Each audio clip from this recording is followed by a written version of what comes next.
Hey, everybody. Welcome to Perpetual Motion, a podcast focused on self-care, economic independence, and positive relationship. I'm your host, Dr. Mo Anderson. Each episode, I interview thought leaders from all over the world who share tips and tools that add immediate value to your personal growth. My guest today is Shana Francesca, a speaker, writer, and expert in interior design who helps people live more joyful, connected lives through the principles of life design. Her own riveting story is a powerful one of triumph over trauma. Today, we're discussing the principles of life design, vulnerability, and overcoming adversity. So relax and stay tuned. Also, if you're new to the show or a returning visitor, let's make this official and hit that subscribe button. You can't say Dr. Mo ain't tell ya that fear magnifies the consequences of failure. What are you scared of? Why are you afraid? I'd rather live like I'm dying than live to die. Any day, my heart is pure, my soul is safe. Welcome, Shana. Yeah, thanks for having me, Dr. Mo. It's all kinds of pleasure. I'm very interested in this topic. Let me get some water, girl. And when we spoke on our pre-call, I told you I'd never heard anyone apply the principles of interior design and architecture and so forth the way you do. So I'm excited to learn more about it. So let's start with your background, though, way back. You told me you were raised in an alt-right cult. That is not something I hear every day at all. I see it on the news, but I've never spoken to anyone who was in a cult. What was that like, and how did that experience shape who you are today? Yeah, absolutely. Yeah, I grew up in an alt-right Christian, evangelical Christian cult and an abusive household. And oftentimes those things go hand in hand. My parents are charismatic people, and I think it's also a misnomer. I want to kind of clarify something. It's a misnomer that cults specifically attract, unhealthy, mentally unstable people. Sure, my parents had their issues, but they actually love to attract charismatic people, right? Because that's what attracts other charismatic people, right? Good point, right.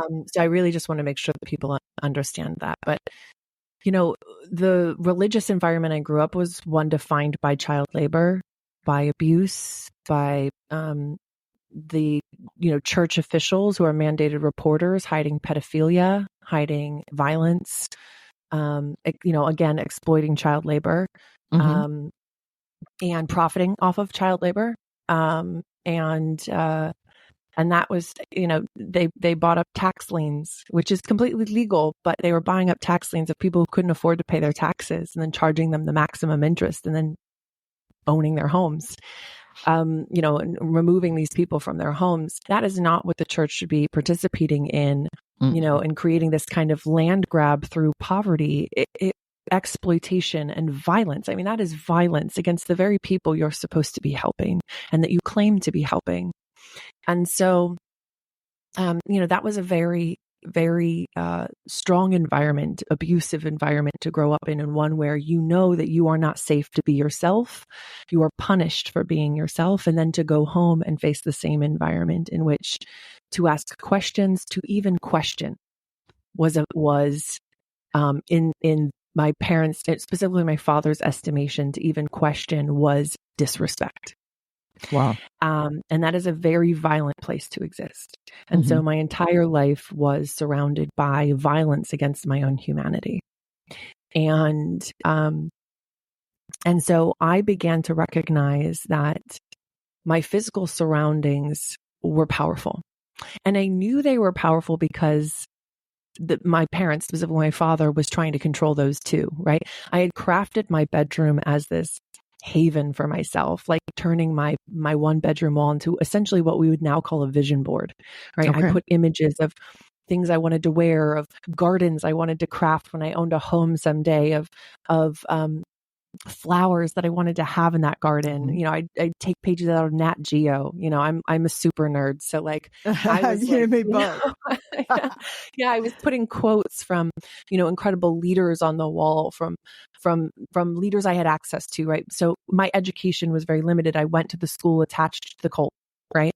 So my Right. whole life was crafted and my education was crafted by the specific understanding and the propaganda that this group of people wanted me to have.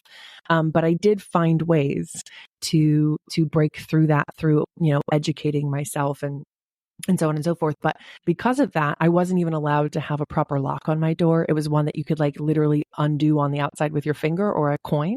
Mhm. I wasn't I allowed to remember have my those. bedroom door. I wasn't allowed to have my bedroom door shut unless I was getting changed. And so that was like 1 to 3 minutes. If my bedroom door was closed longer than 3 minutes, I was someone who was banging on the door, you know, or opening the door to see what I was doing. So there was a lot of manipulation of whatever private space I was trying to craft for myself. And so, you know, my imagination became the place where I could view the world from who I really was.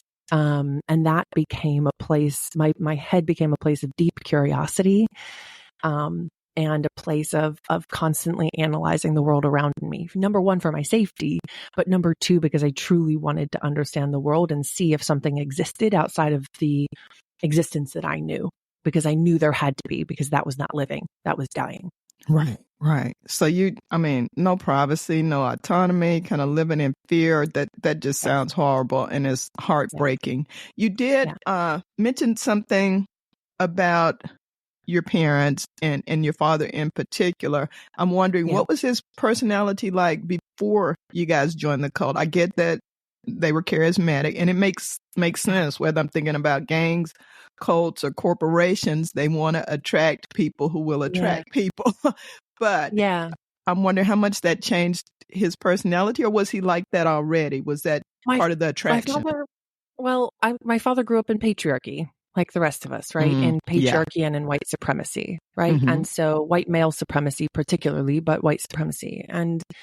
And so my father grew up very angry because he wasn't being able to benefit in the way that he thought he would, right? The promise of that white male supremacy was not being lived, right? And my father's still alive. He just has I have nothing to do with him.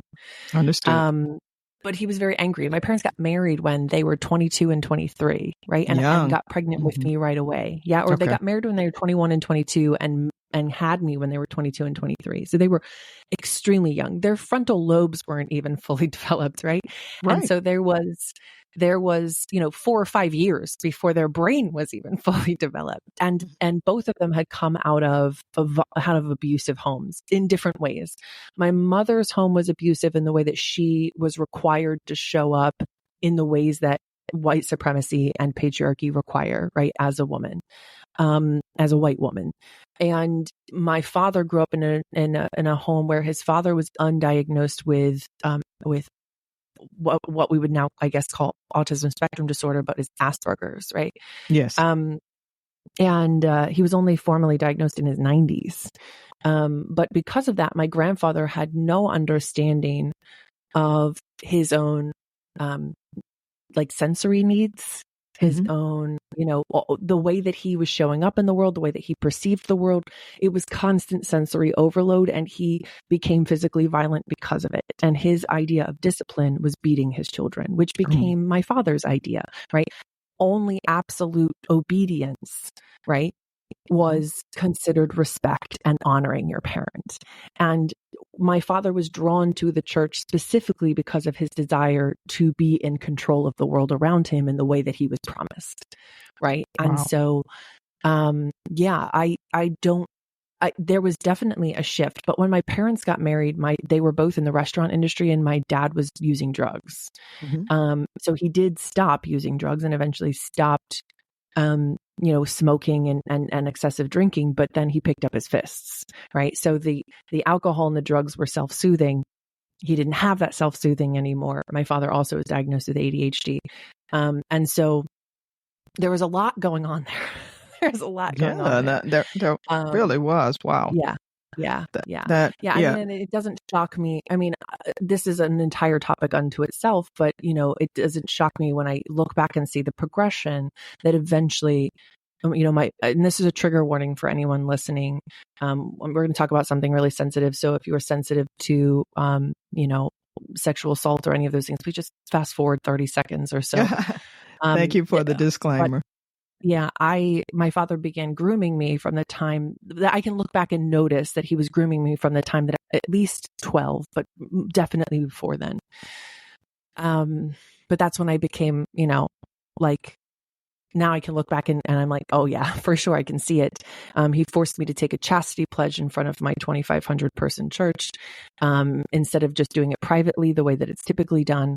And then 3 years later, he sexually assaulted me. So, tried to have sex with me. Luckily I got away and he did not succeed, but, I wasn't able to tell anyone for very many years. I knew I would be believed, but I knew nothing would happen. A lot of people don't understand that if you are in an abusive relationship, when you are most likely to be murdered by your abusive partner is when you try to leave them, right? So my telling my mother would not, in fact, enable her to leave him any more than before anything had been done to me in that way. And so I didn't tell her or tell anyone really for 3 years. So, there was a lot going on in my life, that I saw unhealthy, intentionally harmful leadership in every aspect of my life. So it's no wonder that I do the work I do now.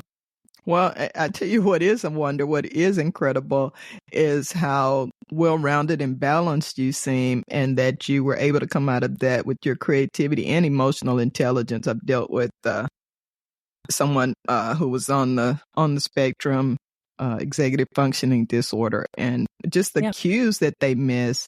If you could gaslight you into thinking something's wrong with you because they don't read, cues, and they don't respond in the way that most people do, which is not to say anything is wrong with all people. We've all got something going on. Is my point. We're all on the spectrum of something. Yeah. But I can imagine that can be very challenging. And that was for a limited time for me, and I was frustrated all the time. So I am just even more so impressed. Yes. Yeah, that's the key, is knowing and getting the diagnosis or being able to give the thing a name. Then you can take accountability for it and responsibility for it, and you can show respect and create boundaries for yourself, and then you can figure out and understand how to honor other people's boundaries. It's the key is to recognize and understand that our perception is not reality. It is simply our reality. It's nobody else's reality. Yes. Yeah. And it took me to middle age to understand that. But once it clicked, it just changed my journey and my relationship with other people. Yeah. Well, let's fast forward. We've got the background because I like my regular listeners know I like to establish the credibility, the history of our guests for what they're talking about and doing now. These people who just get up on a pedestal and you don't know how they got there. It's more difficult to connect with them because people just think, well, they don't know. They don't know. That's easy to say. But clearly, when you talk about empathy, resilience, and curiosity, you've come from a place to where you are now. So you somehow get to go to college, which I got to say I'm kind of surprised about in light of what you shared. And you now have a BS in interior design. You told me design applies to every area of life. Talk about that. How so? Design is a function of intention, right? So I love to use this metaphor because I think it's just so easy and simple to relate to. I think you can slap some boards, you can nail some boards on a tree, create some kind of a semblance of a roof and something to stand on and call it a tree house, right? Right. But the minute you take a step back, you make an observation of the ways in which you can work with the tree to create some kind of structure, and the ways in which you might want to get up and down from said tree house, the ways in which you might want to engage in play. Are other people going to join you in this tree house? How is their experience going to be? How's your collective experience? do you want windows? Do you want a door, or is it just a roof and a floor? Like you start to establish, what are my intentions for this space? How do I want to experience it? Mm-hmm. Is the minute, and then we say, okay, now I'm going to take these intentions and I'm going to use them to guide my action. That's the minute you begin to design something, right? Right. You set that intention and you move forward. And so to me, that is applicable to every aspect of our lives. You can take a breath, take a moment, you can observe a room and decide how the impact of the words you're about to speak might land with the people around you and how you want them to land, and what you want to communicate, as opposed to just communicating whatever comes into your head first, right? You can decide, hey, I'm going to start a business and just start it and not do any research or learn about other leaders in the space and also adjacent spaces. When I started my company, I decided to start researching the hospitality industry, specifically the restaurant industry, which has nothing to do with what I do. However, it does, right? Because it's about, when you're in business for yourself, it's about caring for other people. And who does that better than the hospitality industry, right? Absolutely. You can choose to do the research. I also researched cultures like Pixar, and I've since researched cultures like the King Arthur Baking Company, and these interesting, and Stewart's, some ESOP employee owned businesses. I've done so much research so that when I engaged in creating a business, that I knew what I wanted to create as I was creating it, right? Not after I'd already created it, right? And then had to go back and fix it. It's much easier to get intentional and to design something before you engage in it than it is to try to go back and fix the mess you've made. And so it can be applied. Design is applied to every aspect of our life through intention. Oh, that's beautiful. That is beautiful. And so when you work with clients, where do you start and how do you take them on this journey of, increasing their resilience and curiosity of designing their life? 'Cause it sounds good, but I'm still kind of like, yeah. I get it. Yeah. So my background is I have a BS in interior design. So that's where this work started. I thought, okay, let me help people craft their physical environments, right? And how can I do that from a place of intentionality? Who do you want to show up as in the world, and what do you want to create, and how do you want to move through the world? And then how do we craft a physical environment to support that in the way that a stage set, sets the tone for the experience for and supports the actors in a play, right? Right. And that's where this work started. However, that was the very baby infancy of it. And once I started getting into these conversations with people, many of the people I worked with are judges and lawyers and heads of medical departments, right? Like very, very important people, right? Everybody's important, but as far as the world's concerned, they're accomplished and very important people. The authority and power and position. Correct. Exactly. Right. They've got money and education and Ivy League status and so on and so forth. And we're having these conversations and they're genuinely like, this is such a powerful conversation. And it was molding and shaping the way that they were being able to show up in the world. And, one of my clients who was the head of a medical department said, I tell everybody you're my interior designer and you're my life coach. And it was not out of the ballpark because I was leading group coaching on these design concepts and helping entrepreneurs and business owners from the age of 25 to 55. We were doing group coaching and discussing these concepts. And it was, it was the moment that I said to myself, no, it's time to stop deciding that your interior design background is what you've got to focus on. Like this is the avenue of the work, and recognize that in fact, you're actually an educator and you're using interior design as the medium for this education, but it doesn't have to remain the medium. And so now my work focuses on facilitating workshops and on public speaking around these design concepts. So we sit down and we do the same thing. Who are you as an organization right now? Who do you want to become? How do we have these conversations, and how do we facilitate the learning and create the curiosity and the respect and then the accountability and the understanding and the appreciation of those things, and how they lead us directly to intentional living and leadership?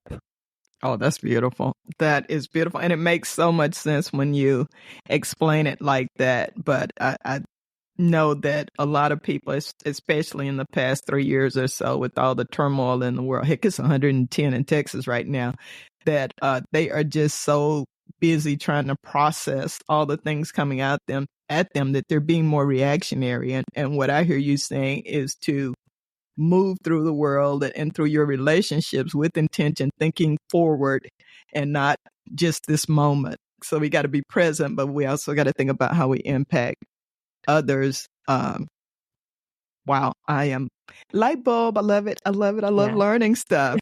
Yeah. You also say, and this goes with what you were just saying, but more succinct, you say, live by your own rules. That, could come off as authoritative, but it also could be empowering. So explain that to me. I think it's important that we understand that there's nuance in everything, right? And we have to come to the world from that place, which is why curiosity is deeply and profoundly important to intentional living. We have to be curious, and we have to couple curiosity and respect, right? Yes. I say to people, to clarify, curiosity without respect is intrusive, and respect without curiosity is uneducated. Ooh. Right? Right. And so, as we move through the world, it is deeply important that we recognize those things, and that's how we move through the world. Can you restate your question again? Because I got lost in my thought there for a second. That's okay. I do the same thing. You say, live by your own rules. Yes, live by your I saw rules. that on Thank some you. of your material. Right. Yeah. And So when it comes to living by our own rules cannot infringe on the freedom of others. Freedom is a responsibility. yes. Right? It is not the ability to do whatever you want because you want, right? Your freedom cannot infringe on someone else's. Right? And so there is a deep amount of curiosity and research and respect and accountability that is required in living life by your own rules. It is hard. It is not easy, right? It is much easier to, quote unquote, it's easier, but it's more inhumane to live our life by the rules dictated to us by society in order to fit in and to be accepted and to survive. However, we aren't the one who's being accepted. Our adherence to the rules is what's being accepted. Right? It's much more powerful to get present, to live inside of our own bodies and to show up as ourselves, knowing that the wrong people will not accept us, but the people who we are meant to live in community with will. And that there's something deeply and truly powerful about living in community with one another. There's not competition in community. I would never try to do more than what is truly meant and aligned with who I am, because I would know it's taking away from what brings you joy and the ways in which you want to show up in the world and the ways in which you want to be seen, heard, and understood. It's about recognizing that as human beings, we are a part of an ecosystem. And National Geographic defines an ecosystem as a geographical area where plants and animals and other organisms live together, supported by the land and the weather to create a bubble of life. Human beings are part of a bubble of life, and yet we pretend we're in charge of it. But we are not in charge of it. We are a part of it. And by pretending we're in charge of it, we are extracting life out of it. And it is no longer a bubble of life. It is a sphere of death. We are killing the world around us because we are not recognizing how much of a powerful part of it we are. And when we sit in and play by our own rules, right? I'm only saying that because the world around us requires us to live by its rules rather than the rules and the laws of nature. It demands that of us, but we don't have to comply with those demands, as you've so eloquently pointed out. And just being honest and transparent and authentic, all of those things, we keep talking about them, but it's important. That's why I keep bringing great guests on like you who make it practical, make it real, because those concepts are wonderful, but how do I apply these and why does it even make a difference? Yes. So, well, your company is Concinnate. Concinnate. Why that name? And why did you start your own business? Yeah, I don't want to be rude. I'm bringing up my cell phone for those who are watching because I want to read off the definition of consonate. Okay. So consonate means to arrange or blend together skillfully as parts or elements, put together in a harmonious, precisely appropriate, or elegant manner. It is exactly what I do and exactly what I talk about. And so when, again, I say I'm a nerd. So when I went digging for the right word, and it took me almost 2 years to find that name. It took me more than 18 months. But I refused to settle on a name that was any kind of compromise because I cannot ask the people around me to be intentional and for me not to be just as intentional as I'm asking and empowering the people around me to be. And when I found that name, I was like, no, that's it. That's exactly what we're talking about. Because when we're living in harmony with the world around us, it is precisely appropriate. We're living in a way that's precisely appropriate for our talents, our abilities, the ways in which we want to show up in the world while honoring all of those aspects for every other living being that lives in this planet with us.